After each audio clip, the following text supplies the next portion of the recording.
रावण की पत्नी मंदोदरी के जीवन की वो कथाएं जो अनसुनी ही रह गईं। मंदोदरी को हम सभी लंकापति रावण की पत्नी के रूप में जानते हैं।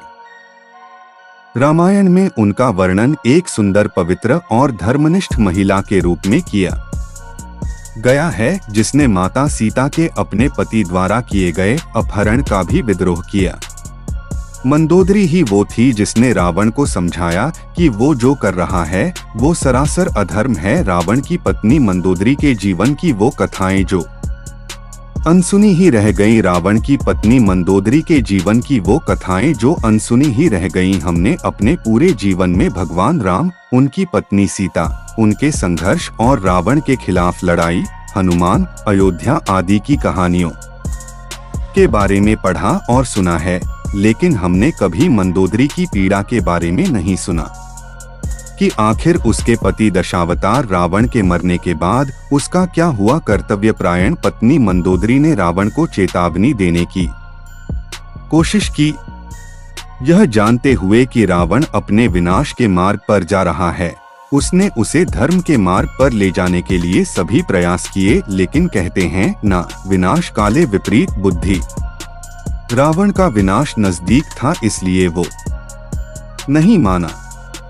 श्री राम के हाथों रावण का वध हुआ और मंदोदरी और रावण के सभी पुत्रों की भी मृत्यु हो चुकी थी। अब उसके पास कुछ नहीं बचा था।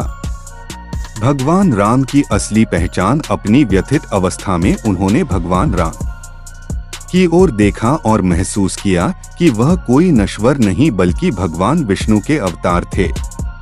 रावण के अंत के बाद श्री राम ने विभीषण को लंका पर शासन करने की सलाह दी और सदैव धर्म पर चलने को कहा।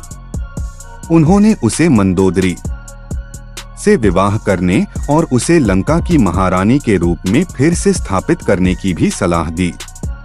उन्होंने मंदोदरी को सांत्वना दिया और उसे एक रानी के रूप में अपने कर्तव्यों की याद दिलाई।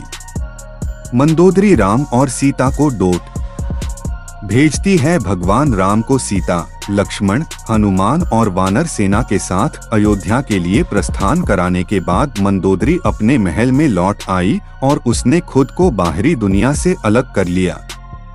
कुछ समय बाद वह अपने महल से लौट आई और राजनेता के रूप में विभीषण से शादी करने के लिए सहमत हो गई। उन्होंने लंका के राजा को धर्म के मार्ग पर अग्रसर किया। मंदोदरी से जुड़ी कहानियां सीता और मंदोदरी के संबंध से संबंधित कुछ किंवदंतियों में से लोकप्रिय किंवदंती ये है कि लंका का राजा रावण अपने द्वारा मारे गए सभी ऋषि मुनियों का खून आदतन एक बर्तन में रखता था।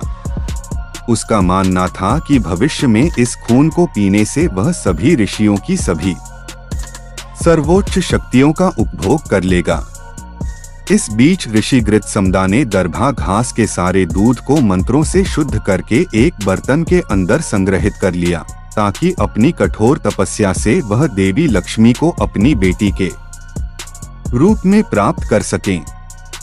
एक दिन रावण ने गृत्समदा को मार डाला और पूरे पवित्र दूध को ऋषियों के खून में मिला दिया।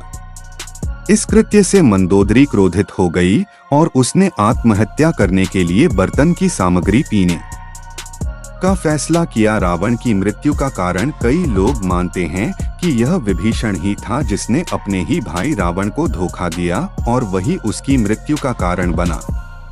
हालांकि किंवदंतियों के अनुसार वह मंदोदरी थी जो इस बात से अनजान थी कि वह कैसे अप्रत्यक्ष रूप से विश्वासघात का हिस्सा बन गई, जिसके कारण भगवान राम के हाथों उसके पति की मृत्यु हो गई। नवजात को त्यागना गृत्समदा के दूध और सभी ऋषियों की सर्वोच्च शक्तियों के कारण मरने के बजाय मंदोदरी देवी लक्ष्मी के अवतार से गर्भवती हो गई। उसने जल्दी से अपनी बेटी को दूर बंजर भूमि में दफना दिया, जहां मिथिला के राजा को बच्ची मिली थी।